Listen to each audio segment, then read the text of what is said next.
Ian asked on registration, is there a graph or equation that enables me to optimize total dollar per hour of working at my business while receiving part pension payments? Basically, I want to be able to cut back my business and still live comfortably.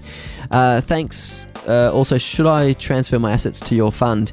I'm assuming to Christian Super. It's well worthwhile trying to do the sum. So there are calculators either on Centrelink's site that you can. I'll try to go back and see whether I can point that out for you, Ian. So if I just go to... Yeah, so here's the rates estimator. Now, compare your payment rates. So we're trying to... So, for example, he's trying to estimate payment rates for Centrelink. One way to try and work this out is to use this calculator and then change your rates and see how there's... You've got to go through a whole process of disclaimers, etc. But then you can put in all your details. Do you have a partner? Then you go and put in all your assets, etc. It'll estimate your pension. You can then adjust those figures to see how they will change based on... And you can jiggle it around.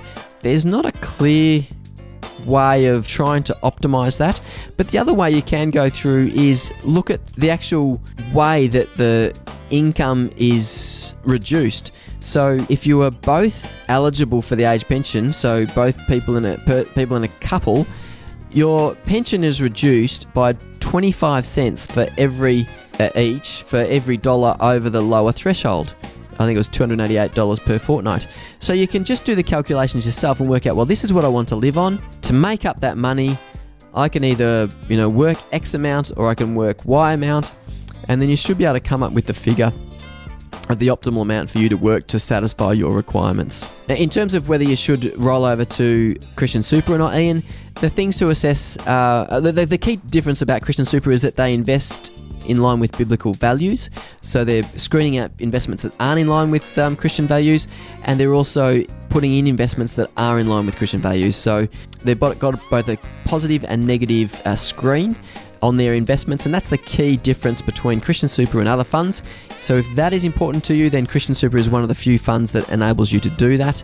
Then the other thing you can check is returns versus the risk that you're taking and the fee. So if you want to compare your fund to Christian Super to your fund, they're the things to cover off. There was an article that I'm sure would be available via the Christian Super website that I wrote about how do you compare my fund with Christian Super or Christian Super with some other fund, and it's assessing the risks of the investment options, the relative returns, and the costs, and then the main point being, do you want to invest in line with your values? So you can assess it on that basis.